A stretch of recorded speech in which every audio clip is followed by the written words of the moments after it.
Hey everyone! This is Hiroton Almighty 2011 here. Welcome to the final episode of Let's Play The Legend of Zelda Twilight Princess. Feels so weird to say that considering it's been basically 3 years since this LP actually started. I know. As my first LP looking back, I can't say it enough how disjointed everything was, and it's almost bittersweet that it's finally ending today, but yeah. This is actually a bonus episode that I didn't plan to actually do, considering this is a recent game. Originally, I planned to end the LP on the last bonus episode I did, where I was covering the Wii version, glitches I can exploit, and Link's crossbow training, like I said in the original first few episodes. But, as of last year, they announced Twilight Princess HD, and I finally got my hands on it when it came out. And yes, it took me a good while to beat it, considering all the stuff that was happening in my life, and the fact that I just recently beat this game for the LP, so going back to it again so soon kind of wore me out, despite all the new changes they made. You could say that there was a lot of factors that made it so that this part wasn't going to happen so quickly.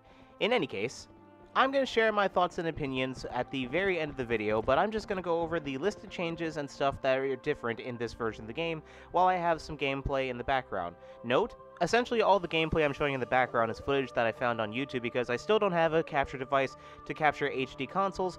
In other words, I don't claim credit to any of the footage I'm showing, but with all that being said, let's get into this, shall we? It's time we finally end our journey in Hyrule through the Twilight.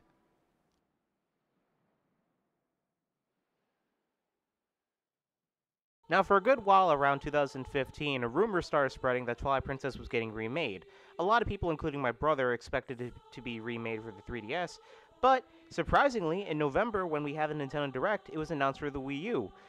But, they were streaming at 720p, and the game looked very blurry, meaning that basically that the game looked exactly the same, except for a different UI, so it didn't really impress a lot of people, and a lot of people were turned off by the fact that, why is it getting an HD re-release when the game essentially looks the same? But now that the game is in our hands, it definitely looks a lot better than how it was shown in the Nintendo Direct, and that's actually the first thing that I want to bring up. Basically, as an HD port, similar to Wind Waker, none of the models were exactly changed. Everything was kept one-to-one from the original, but all the textures were improved.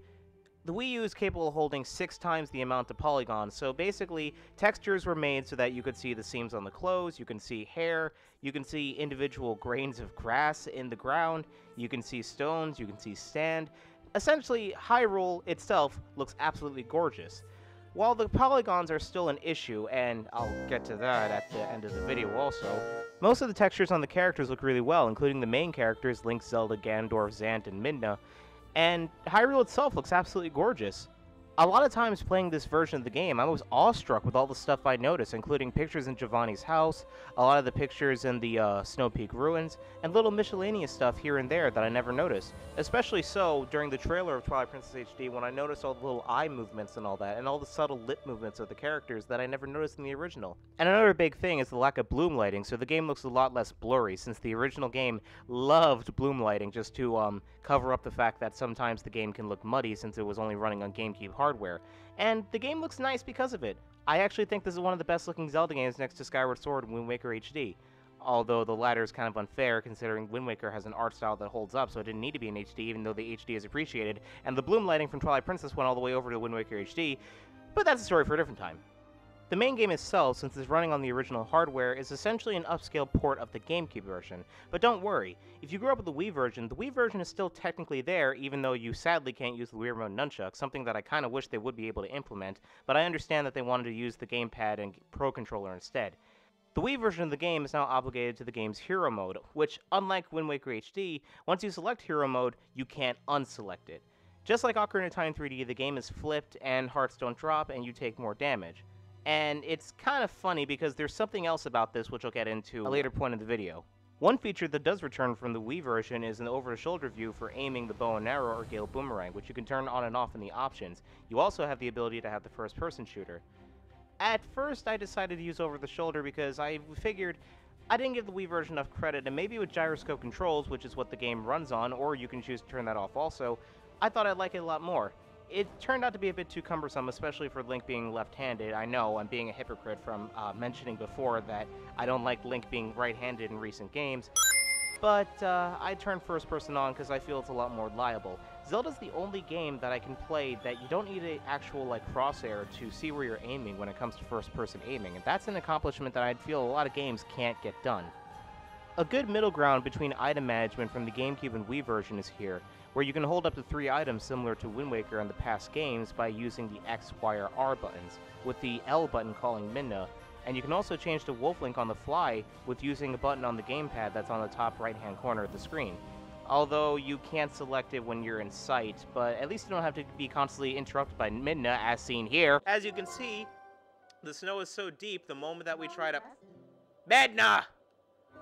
The moment that we try to go in the snow, we walk as if there's an iron boot. So, because apparently we're still in view of transforming, can I please... Come on! The mini-map is now translucent, and you can always pull up the map on the gamepad. You can also switch items during gameplay too, although I personally also pause the game when trying to switch items because it's a bit too cumbersome. While I do like that inclusion that Skyward Sword brought to the table and Wind Waker HD brought that back too, the game can be a bit too hectic for me sometimes to switch items on the fly, so I like to pause the game even still. Speaking of pausing the game, you can now also play the game on the gamepad just like Wind Waker HD as well. And this does bring up another issue, but again, I'll get to that during the negatives of this game. I want to get all the positives first, because there are a lot of positives with this version of the game as well. Some of the menus in the game were changed as well, such as the status menu and the save menu. One completely new addition is also Miiverse stamps that are put in the game. These stamps range from character faces that show different expressions depending on where you got them, to letters of the Hylian alphabet to spell your name on Miiverse posts. These Miiverse stamps usually replace those useless rupees that you would find all over Hyrule, since money is still a non-issue in Twilight Princess HD.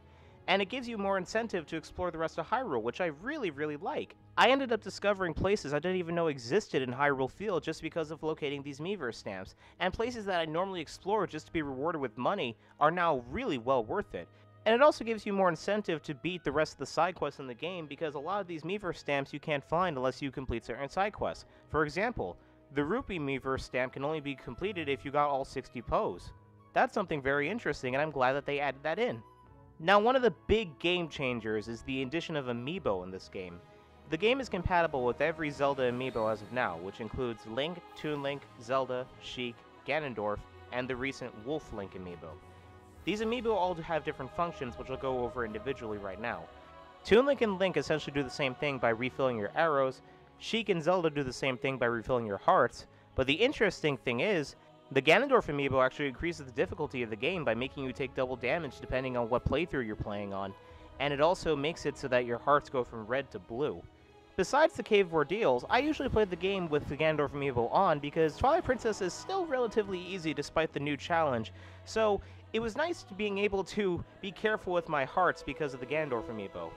But what's the most interesting thing about this is, if you're playing Hero Mode and doing a 3-heart run, and use the Ganondorf Amiibo, this essentially means you can never take damage at all.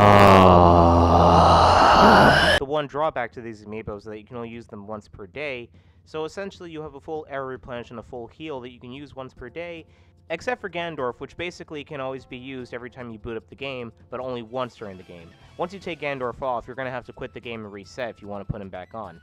Now, saving the best for last is the Wolf Link Amiibo, which came with the game if you got the special edition like me. It unlocks this new area called the Cave of Shadows, which is essentially a Cave of Ordeals type gauntlet, where you fight enemies as Wolf Link only. Not only are you not allowed to transform back into a human, you're also not allowed any healing items, so even if you have a fairy or a potion on you, it won't activate and you can't use it.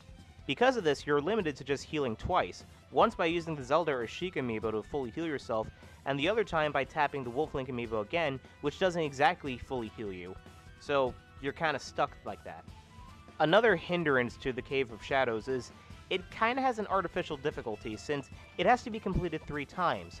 Unlike the Cave of Ordeal, which you can wait till the end of the game where you have all the items to progress and do it all in one go, such as what I did in the LP, the Cave of Shadows purposely blocks you off until you complete certain points of the game. These points being, returning the light to Faron Woods, completing the Arbiter's Grounds, and getting the Light Sword within the Palace of Twilight. At any point, should you feel that the Cave of Shadows is getting too difficult, or you want to try it again later, you can scan the Wolf Link Amiibo a 3rd time and it will save your progress alongside how much health you used. However, this isn't a quick save like in Fire Emblem games. Unfortunately, and this is why I feel that there's artificial difficulty with the Cave of Shadows, you have to do the whole thing in one go. While you do have to do it 3 times regardless, on your 3rd try, you have to do it all in one go. You can't just get to the 38th floor, say, I'm gonna try this another day, and save. If you save and come back, your quick save is deleted and you have to do it all over again. Essentially, all the Wolf Link amiibo does in the Cave of Shadows is just save how far you got for future reference, and that's it. It doesn't make a quick save at all, and that was a bit disappointing, alongside being a bit ridiculous. Because of these conditions, I went on saying that the Cave of Ordeals is the hardest challenge you have in Twilight Princess, even though I relatively did it without any problem. The Cave of Shadows is by far the most difficult thing added into the game. Had it not been for owning the Zelda amiibo, I probably wouldn't have been able to heal at all during that cave, and probably would have died very early on, as some of the enemies are very, very difficult to take down with Wolf Link, and you would have never known if you play the game normally, and now that you're forced to do so, you realize how difficult things are that you're only able to fight enemies, not having all of your special moves and whatnot. However, the end reward for beating the cave, I feel, is completely worth it. There are 2 rewards, in fact. The first reward is the Colossal Wallet, a wallet that allows you to carry 9,999 rupees, essentially making the magic armor a lot more helpful in the HD version of the game, even though there's still no magic meter. But you also might be thinking, what if I didn't do the Agatha side quest? Do I just get this Colossal Wallet right away? No. Instead, you actually get the Giant's Wallet for completing the Cave of Shadows, and then they wait for you to do Agatha's side quest, and then she gives you the Colossal Wallet. So it's nice to see that they don't screw you out of the ultimate reward just because you decide to do things out of order. Now, the second reward is actually one of the reasons why I'm glad I waited to do this bonus episode, because E3 just happened a few days ago, and back when the Wolf Link amiibo was shown off, they mentioned that the next Zelda game would have some kind of compatibility with that, the next Zelda game's title being revealed as Breath of the Wild. They also showed off what the amiibo can do in that game. Once you beat the Cave of Shadows, and yes, you do have to completely beat the Cave of Shadows because I believe that there's a thing in the chip of the amiibo that will tell if you beat it or not, you are able to scan the Wolf Link amiibo onto your copy of Breath of the Wild and use him as a companion. Yeah. Unfortunately, I can't exactly show footage of this due to the fear of copyright, since Nintendo's been very strict about copyrighting their videos. Just look at all the videos that got copyrighted from my old parts of the LP. I'm watching you guys. So I can only show a few screenshots that I found online and show footage from Metal Gear Solid 5, since that's essentially what Wolf Link does. Wolf Link in Breath of the Wild is your companion that can go hunting on his own, and also has an AI that will explore on his own. The only downside to this is that how much health you had at the end of the Cave of Shadows is how much health the Wolf Link will have. So essentially, if you cleared it with 1 heart, he's going to go down 1 hit once you send him to Breath of the Wild. And as far as I know, there's no way to rectify this unless you beat the Cave of Shadows again. And frankly, I don't want to ever do that again because that was a really hard extra dungeon. If there's any further news, it's unknown at this time because all this news is just literally 2 days ago. So for now, that's about as useful as the amiibos get. So on to the next part of the changes in the game. So a lot of the other changes to Twilight Princess HD are a bit miscellaneous, so I'm going to go over them really quickly. Ordon Village's lake is now walled off, which is kind of weird, but I guess it's because they didn't want you to rupee grind too early? I don't know. Just seems a bit counterproductive. The heat effects in lava areas are now removed, I guess to avoid lag, I'm not sure. The game does run at a solid 30 frames per second, so I did enjoy basically playing the GameCube game with no lag and not having to emulate it, but whatever. The picture frames of Breath of the Wild are found in the shop that becomes Malamart, similar to the Skyward Sword Link in Ocarina of Time 3D, so it's a nice seeing that cameo. It just sucks that it goes away once it becomes Malamart. What, does Malo not like, Breath of the Wild? Did he predict E3? Is he working for Microsoft? Wait, it all makes sense. Malamart is Project Scorpio!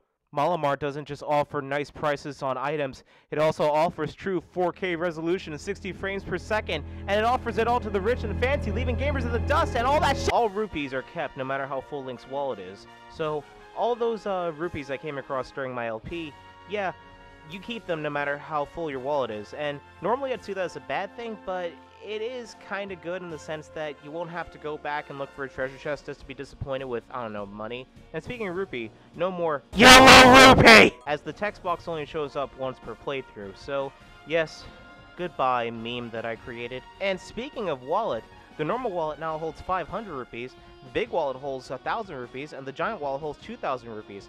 So this allows for some side quests to be completed early and making the magic armor a lot more useful, as I mentioned before. That side quest that we had to give 1,000 rupees to, the power of religion, this is made a lot easier, and I essentially was able to complete this way early in the game. So that's another thing that I found really helpful.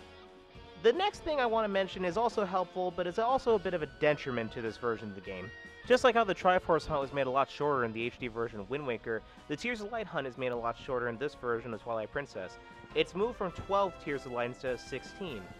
Though, as nice as this is that there isn't that much to collect, this is a bit of a detriment because in the original game, at least I felt that it was nice to have all these Tears of Light scattered about because it gave you the encouraging push to go and explore the area. A lot of these areas now become basically pointless now that you don't have to explore them, such as the Kakariko Graveyard, the Lookout Tower in Kakariko Village, and most of Lake Hylia actually. You essentially have to explore these on your free time instead of going there because it's required. And while a lot of that would seem nice, I feel it's a bit of a detriment considering how big Hyrule is in Twilight Princess, but to each their own. A new item that got leaked when people were digging into Twilight Princess HD info was the Ghost Lantern, which essentially helps you look for Poes as it lights up whenever a Poe's in an area, giving you a vague idea where to find it and if there's still one in there. And speaking of Poes, the number of Poes killed and remains in the area are also shown on the bottom map screen, which is also really helpful. Good thing my LP has a guide to show where they are. Wink, wink, nudge, nudge. You know, guys. Anyone? Hello! The map now shows where Horsegrass, minigames, side quests, and the last place you saved were, which is admittingly really helpful if you never played the game before. Earlier in the LP, I mentioned that green chew jelly was a glitch in the Wii version that we would never actually see in the GameCube version since it was patched out, or at least looked at and fixed, since the Wii version was the first release and frankly really buggy. However, in this version, the green chew jelly still exists, and the game actually acknowledges its presence. Unfortunately, even if you do get green chew jelly, because there's no magic meter, it does jack. At the beginning of the game, when you have to get a fish for the cat so you can buy the slingshot at the store, in the original version, or, you know, the version I played in my LP, you had to catch a fish twice before the cat would actually go and take it. In this version, you only have to do it once, which is a little time-savvy, I guess. Link's sword also now clips through walls, making close quarters combat a non-issue, so you don't have to worry about ever getting comboed by an enemy, since you can pretty much get yourself out of any situation. Although the fact that Link's sword clips through the wall, it makes it the opposite of Birth by Sleep. I guess we failed as a gaming technology, you know. Oh, and Link's sword now has trails whenever he swipes, I guess. Controls for swimming and riding Epona are also altered to be more realistic, similar to what you see in Shadow of the Colossus. Although personally I think aggro controlled like shit, so why'd you change it, Nintendo? Look at this. Does it look like I'm having fun? Does it? Does it? Does it? But on the brighter side of things, Link's climbing speed is made a hell of a lot faster along with his swimming speed, which is something that is really appreciated. Some other small things that you may also notice, or may not notice, because I'm pointing it out, shut up, is some of the text was altered from the original game, such as this example here. Death by Lava was now changed from 2 hearts to 1. The Dark Hammer boss fight now has an armored tail, although that doesn't protect him at all. But the weirdest thing is, and I mentioned this in the last bonus video, is that the intro doesn't play Don't Want You No More anymore. In fact, it was completely removed from this version of the game. Which begs the question, why did I get copyright strike on the last video, Nintendo? Why? You said that it matched content ID from Twilight Princess HD, which it doesn't because this video wasn't in Twilight Princess HD, so it's a lie. And the last 2 changes I want to mention to the game's overall look is that Midna now sports a reflection in the mirror, unlike the original game where she was a vampire apparently. And Link now holds the fishing rod in his left hand, as opposed to the original, where in both versions it was in his right hand. Weird change, but I don't know. Originally, I mentioned in the last bonus video, too, that you couldn't do the infinite bomb arrow glitch anymore in the HD version. I was wrong. Apparently, some of the glitches in the HD version are still intact. While some of the glitches, such as Back in Time, were patched out, and there are more invisible walls so you can't do a lot of the glitches as intended in the original game, Some of these glitches are still here, but you have to be exploiting them a different way. Heading over to Lake Hylia of the non-frozen priority, we are going to go out of bounds with the Zora armor yet again. At the entrance to the Lakebed Temple, there are pillars resting against the lake floor. One of these pillars has a slight amount of space that could perfectly fit a Link-sized human. Thus, we're going to put our Link into that pillar with some extra steps. Try to align Link with the middle of the pillar, using the iron boots to get into position.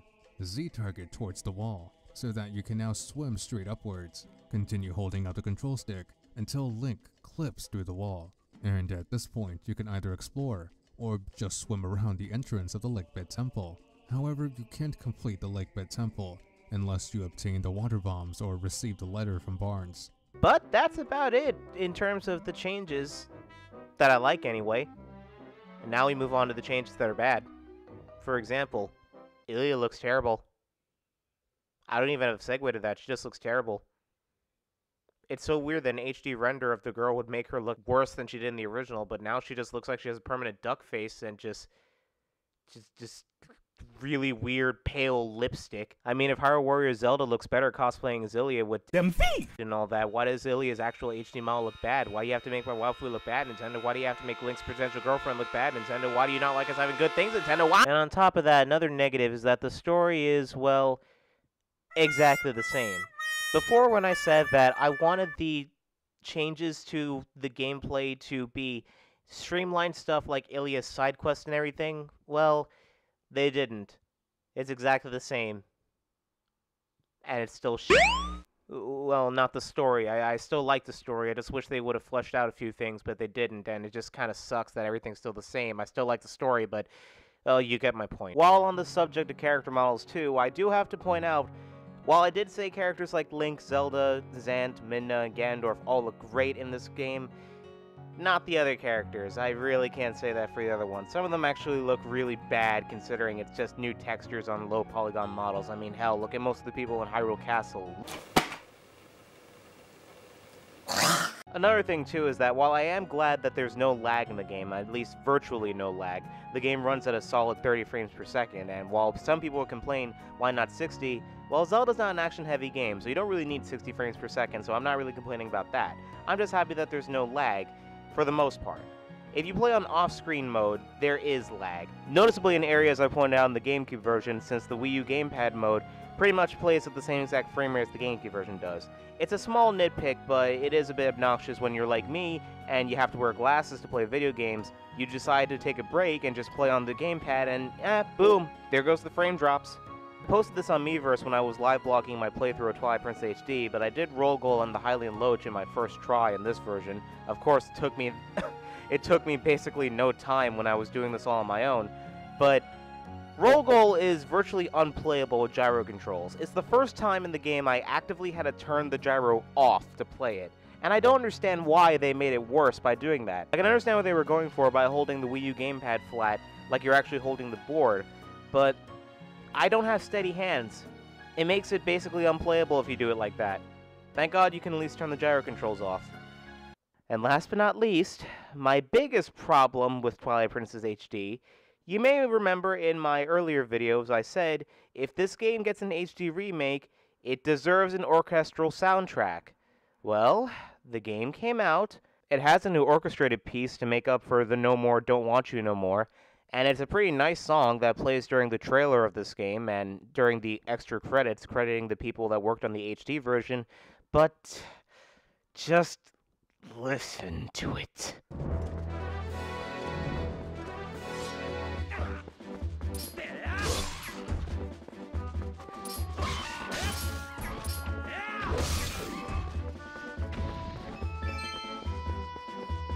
Didn't notice anything? Let's just take another listen.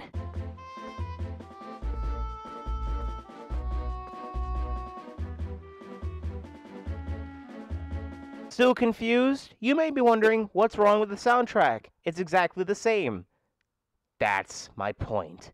It's exactly the same! It doesn't require much when it comes to making an HD port of a game, and I understand a lot of things remain unchanged. It's not like companies like Square Enix that redo all their stuff when they make a game into HD. But Jesus Christ, Nintendo, you had 10 years. 10 years to remake a game that was supposed to have an orchestrated soundtrack, and you opted not to. Hell, even Eiji Onuma said himself he wanted to give an orchestra to Twilight Princess, but instead he saved it for Skyward Sword because they ran out of time. You had plenty of time. You had 10 years. While not completely redone, you redid the music for Wind Waker HD, so why not redo the music for this? Hell, if this game is just supposed to hold us over until Breath of the Wild comes out, you failed miserably there, because even though it's a great HD version, why didn't you redo the music? That's the one thing that's bothering me about this game. It's the one thing that prevents this game from being perfect. Why didn't you do that?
But my ranting aside, that's everything I wanted to cover in Twilight Princess now that the HD version's out. And my opinion still stands. It's still my favorite 3D Zelda game, and the HD version, despite its setbacks, everything that I love about this game is still there, and it's made even better with all the little subtle changes and some of the drastic changes made to the game, with a few exceptions. So, with my final thoughts on this series concluded, thank you guys so much for joining me on this adventure, and this time for real, our journey is over. So, I leave you with the new credits of Twilight Princess HD, and I'll see you for my next LP. Maybe we'll return to the land of Hyrule one day, but that won't be for some time now. So until then, farewell.